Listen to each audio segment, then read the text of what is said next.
Selon donc la loi, la mobilisation générale consiste en la mise en œuvre de l'ensemble des mesures de défense déjà préparées.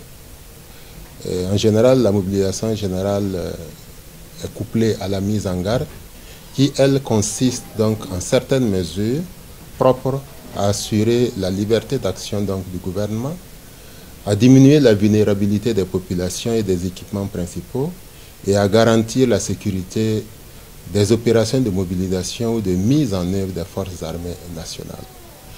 Alors, la mobilisation générale telle que prévue dans nos textes emporte donc un certain nombre de dispositions à prendre par nos autorités, donc leur conférant des pouvoirs, notamment celui de requérir les personnes, les biens et les services, le droit de soumettre à contrôle et à répartition les ressources au ravitaillement et à cet effet d'imposer aux personnes physiques ou aux personnes morales en leurs biens les sujétions indispensables. Et enfin, ça comporte donc le droit d'appel à l'emploi de défense à titre individuel et collectif. Et se référant donc à ce cadre normatif, je dirais que c'est un cadre constitutionnel qui donne plus de pouvoir, plus de prérogatives au gouvernement de susciter, d'organiser et d'orienter les moyens en vue de faire face à un péril, en l'espèce, pour ce qui nous concerne, le péril terroriste. La mise en œuvre donc de la mobilisation générale et la mise en garde vient d'être adoptée par le Conseil des ministres. Je dirais qu'il y a un ensemble donc de mesures qui doivent être prises et le décret donne compétence à certaines autorités gouvernementales de prendre des mesures telles que prévues dans le contenu de la mobilisation et de la mise en garde. Cela sous le contrôle bien sûr du Premier ministre. Et vous voyez qu'un certain nombre de mesures qui entrent dans le cadre de la mobilisation générale existent déjà. Et quand vous regardez, quand vous voyez ce que les autorités peuvent faire, donc ce que ça emporte comme conséquence, certains nombres de mesures sont déjà prises et pouvant entrer dans ce cadre. Et certainement que d'autres mesures vont également être prises pour compléter, parachever donc ce mécanisme-là afin donc je dirais donc de faciliter ou d'accélérer la victoire donc de notre peuple sur le péril terroriste. L'impact de la mise en garde et de la mobilisation générale sur les libertés individuelles. Si ma mémoire ne me trompe pas, il y a une disposition particulière, notamment l'article 8 du décret, qui prévoit que les droits et libertés individuelles et collectives sont garantis, conformément donc aux lois et règlements. Toutefois, il peut être dérogé à certains droits fondamentaux, notamment le droit à la vie. Il ne saurait, excusez-moi, il ne saurait être dérogé à certains droits. Ce qui voudrait dire qu'il y a des droits que notre législation interne permet d'y déroger. Il y a des droits qu'on ne peut pas y déroger. Et font partie donc des droits auxquels on ne peut pas y déroger, le droit à la vie, le droit de ne pas être soumis à l'esclavage, à la torture, etc., etc. Et concernant toujours cette question donc de droit, l'impact sur les libertés individuelles, il faut dire que le pacte international relatif aux droits civils et politiques auquel le Burkina Faso est parti, on l'a ratifié, prévoit que en cas de danger exceptionnel, de menace contre l'existence d'une nation, que l'État puisse prendre des mesures exigées par la situation. Donc les dirigeants de cet État peuvent prendre des mesures exigées par la situation. Et bien sûr, il y a ce qu'on peut faire et il y a ce qu'on ne peut pas faire. Et sous l'angle justement donc du pacte international relatif aux droits civils et politiques, les droits et libertés individuelles d'aller et de venir, par exemple, peuvent être restreints. Tels que, et en cela, on a déjà vu certains gouverneurs qui prennent des mesures restreignant la circulation de certaines motos, fixant des horaires de couvre-feu, ça participe à la régulation et des possibilités que non seulement le droit interne, mais également les conventions internationales permettent à un État, dans le contexte qui est le nôtre, de pouvoir prendre. Et il est évident que pour un État civilisé, comme le Burkina Faso, le droit à la vie demeure, par exemple, un droit sacré auquel aucune situation ne saurait permettre d'y déroger. Du reste, le pacte international réglemente bien sûr cette question. C'est ainsi par exemple que les conditions prévues par le pacte international relatif aux droits civils et politiques, quand un État veut prendre des mesures exceptionnelles qui peuvent impacter sur les libertés individuelles, il y a un certain nombre de conditions à respecter. La première des conditions, c'est l'existence d'un danger public exceptionnel menaçant l'existence de la nation. Dans le cas du Burkina Faso, je pense que personne ne voudrait qu'on lui fasse un dessin. Les attaques terroristes affectent les populations civiles, les forces de défense et de sécurité, menacent, c'est un péril évident.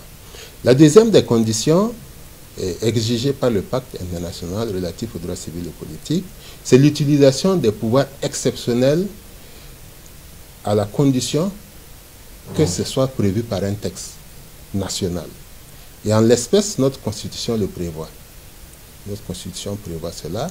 Et il y a même une loi, la loi de 1994, 2694 ADP, portant Organisation générale de la défense nationale, qui prévoit effectivement l'application de ces mesures-là lorsque les conditions comme le nôtre sont remplies. Alors, c'est réglementé, mais bon, peut-être qu'on aura d'autres occasions pour entrer dans les détails. Je vais juste citer les conditions. La troisième des conditions, c'est que la mesure doit être adaptée à la situation. Adaptée à la situation, ça veut dire quoi? Elle doit être limitée dans le temps. Bon, c'est ce que habituellement les juristes conviennent de dire quand on dit qu'une mesure peut être... Enfin, suivant bien sûr le cadre, une mesure adaptée, à savoir limitée dans le temps. Et en l'espèce, je crois que le décret prévoit que c'est pour un an, la mobilisation générale. Également, il doit y exister des mécanismes de recours. Comme vous le savez certainement, le décret sur la mobilisation générale prescrit un certain nombre, prévoit la possibilité de limitation d'un certain nombre de droits. Alors, si ce mécanisme existe, il faudrait qu'on prévoie des possibilités de recours. Et donc, un des éléments de l'adaptation de la mesure exigée par le pacte international est l'existence de mécanismes de recours qui soient prévus dans le cadre de cette mobilisation générale. Et je crois que ça l'est.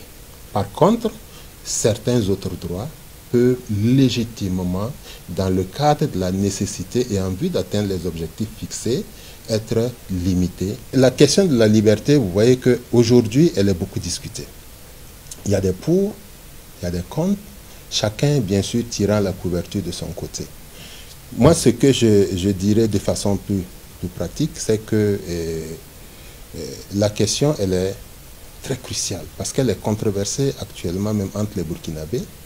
Mais pour ma modeste personne, je crois qu'il y a effectivement des craintes légitimes qui sont exprimées, ça et là, notamment ce qui concerne, je vais faire un clin d'œil à la liberté d'expression et de presse, mais pour ma part, je pense que toute raison gardée, ces libertés existent et elles devront toujours exister quoi qu'il arrive. Je pense seulement qu'il y a nécessité de réguler, et compte tenu du contexte, des enjeux du moment, et surtout en ce qui concerne le rapport de cette liberté avec la sécurité et les menaces contre la nation, contre notre pays en ce moment. Je ne pense pas par contre que les limitations puissent concerner les questions de bonne gouvernance et les questions de redevabilité qui sont dénoncées. Ça, je pense que ça même, ça devrait pouvoir contribuer à la lutte contre le terrorisme. Et dans l'ancien temps, des témoignages de certains anciens, lorsqu'il y avait un péril dans le village, tout le monde se mobilisait pour faire face à ce péril. Et parmi les mesures justement pour faire face à ce péril, il y a nécessité que certaines choses soient proscrites. Et pouvait même y aller de l'interdiction de faire du bruit à l'approche par exemple d'une bête sauvage qui écume les biens du village et pour lequel, donc, contre lequel donc, les villageois se mobilisent. Et l'intérêt justement donc de s'accorder sur l'essentiel est évidemment de pouvoir vaincre cette bête, que la moindre inattention, et je dirais le moindre bruit pourrait l'amener à s'évader, à s'enfuir, à repartir d'où il est venu, et puis peut-être revenir à un moment où il y a le moins d'attention possible, alors qu'ils étaient en veille, mobilisés pour l'attendre.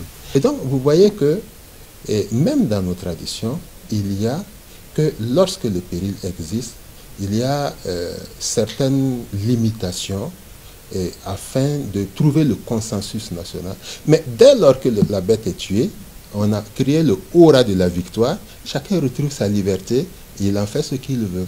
Bien sûr, dans la limite de ce qui est permis pour chacun, individuellement et bien sûr collectivement. Et ça, il y a des exemples comme ça dans nos villages.